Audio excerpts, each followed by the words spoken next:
आणि अर्थातच देशाचे प्रधानमंत्री माननीय नरेंद्र मोदीजी यांनी जो मंत्र दिला, एक है तो सेफ है, या मंत्राने या महाराष्ट्रामध्ये जादूचं काम केलं। आमच्या लाडक्या बहिणींनी, आमच्या शेतकऱ्यांनी, आमच्या सामान्य माणसांनी, दीनदलित गोरगरीब आदिवासींनी, आमच्या ओबीसींनी, आमच्या विविध समाजातल्या लोकांनी ज्या प्रकारे एकत्रित येऊन एक अशा प्रकारचं मॅन्डेट दिलं। अनेक वेळा लोक म्हणतात भगवान देता है तो छप्पर फाड़ के देता है, अशा प्रकारचं मॅन्डेट। आणि आमच्या मित्रपक्षांसहित माझे सहकारी राज्याचे माजी मुख्यमंत्री आणि आताचे उपमुख्यमंत्री माननीय एकनाथराव शिंदेजी असतील, किंवा आपले राष्ट्रवादी काँग्रेसचे अजितदादा पवार असतील, किंवा रामदासजी आठवले आणि आपले छोटे छोटे सोबतचे पक्ष असतील, या सगळ्यांच्या सहकार्यामुळे एक चांगला विजय आपल्याला मिळाला। या विजयामुळे जबाबदारी वाढली आहे, पण ही जबाबदारी जरी वाढली असली तरी आमचे सगळे वरिष्ठ नेते हे हिमालयासारखे आमच्या पाठीशी उभे आहेत। त्यामुळे ही जबाबदारी चांगल्या प्रकारे पार पाडू। आणि यांनी मला सांगितलं की आम्हाला असं वाटतं की पुढच्या काळामध्ये महानगरपालिकेची निवडणूक तू लढवावी आणि वॉर्ड 69 मध्ये तू तयारी सुरू कर। मी हो म्हणून तर निघालो, पण माझ्यासमोर प्रश्न असा होता की माझं वयच पूर्ण झालेलं नव्हतं आणि निवडणूक कधी होईल हे माहिती नव्हतं। पण कदाचित दैवानं काहीतरी वेगळं लिहिलं होतं, म्हणजे जी 90 साली होणारी निवडणूक मग 91 ला गेली, 91 ला होणारी निवडणूक 92 ला गेली आणि माझं वय पूर्ण झालं। आणि त्या ठिकाणी या सगळ्या आमच्या नेत्यांनी मला आग्रह करून त्या वॉर्ड 69 मध्ये उभं केलं आणि तिथनं नगरसेवक म्हणून निवडून आलो। आणि कदाचित तेव्हापासनं जी राजकीय आयुष्याला सुरुवात झाली ती इतक्या वेगानं झाली की आजही मागे वळून बघितल्यानंतर 1992चा दिवस, ज्या दिवशी पहिल्यांदा नगरसेवक झालो, तो दिवस कालच घडला असं मला वाटतं। इतक्या वेगानं ही सगळी वाटचाल होत राहिली।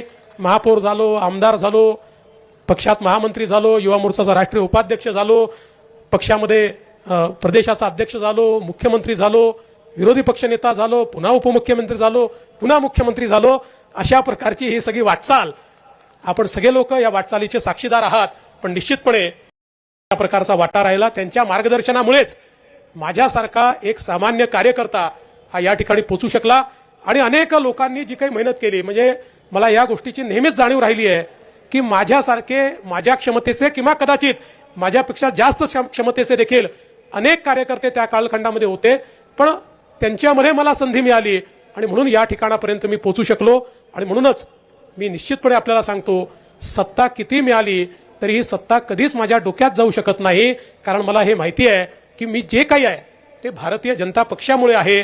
भारतीय जनता पक्षाशिवाय देवेंद्र फडणवीसची काही औकात नाही, भारतीय जनता पक्षाशिवाय देवेंद्र फडणवीस याचे कुठलाही वजूद नाही। आणि म्हणूनच हा पक्ष माझ्याकरता सर्वस्व आहे आणि कार्यकर्ते जे या पक्षाला खऱ्या अर्थानं तयार करतात ते देखील माझ्याकरता दैवतासारखे आहेत। आणि म्हणून हा सत्कार आज कार्यकर्त्यांच्या वतीनं या ठिकाणी मी स्वीकारलेला आहे।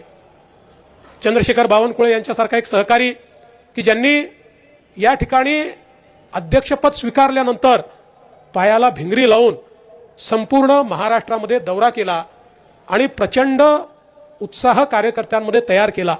आणि ज्यावेळी आपल्या लोकसभेच्या निवडणुकीमध्ये आपल्याला मनासारखं यश मिळालं नाही, त्यानंतरही कार्यकर्त्यांना आम्ही सांगितलं होतं की we are down but we are not out, we are not finished, आम्ही पुन्हा येऊ हे सांगितलं होतं आणि कार्यकर्त्यांनी ते चरितार्थ करून दाखवलं। आणि मी माननीय गडकरी साहेबांचे आभार मानेन की या संपूर्ण निवडणुकीमध्ये नितीनजींनी निवडणूक अंगावर घेतली आणि महाराष्ट्राच्या कानाकोपऱ्यामध्ये जाऊन त्या ठिकाणी सभा घेऊन कार्यकर्त्यांमध्ये उत्साह निर्माण करून एक प्रकारे आपल्या या प्रचाराला नवीन दिशा देण्याचं काम त्यांनी केलं।